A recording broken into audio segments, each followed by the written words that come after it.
Добрий ранець всім. Сьогодні субота. Приїхали на свято костельне, Святого Антонія.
Молимося за святий костьол, каб ён брав приклад беззаганної маски у покорному служенні Богу і ближнім.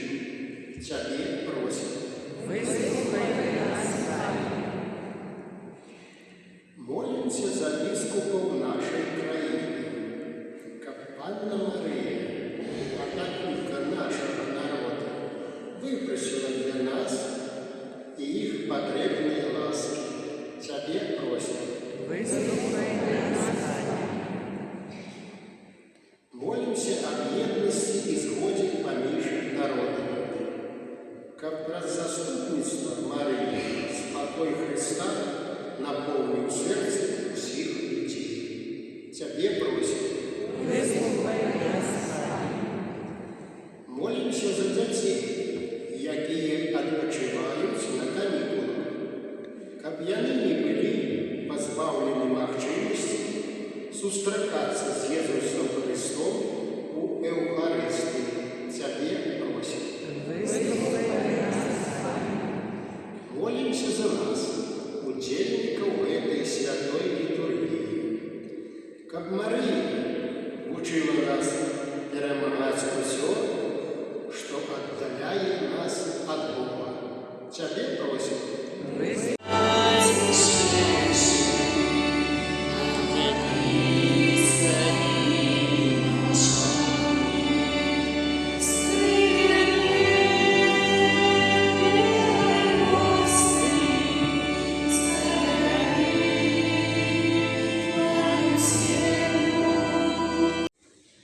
Кланяємося тобі, святий Антоній, великий наш опікун, просимо тебе с покорою, как звершені свої храми, зійнув на нас і прийшов до нас з допомогою. Ти допомагаєш усім, хто закликає до твоего посредництва і просить об Отеце. Не откидывай и наших настойных просьбов, а и допомагай нам у наших турботах и клопотах. Твои ушанувальники ведают об заступництве святого Спадої, у отшуканні згублених речаў, у охове злодеїв, опеці подорожних, несенні полегки, у терпенні для хворих, занедбаних и заклопочених. Мы с доверием прибегаем, учени, как дякуючи Твоей опеці, ми завсёды имеем моцную віру, працювали над удосконаленням духовного життя і помноженням освячальної ласки.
Господи,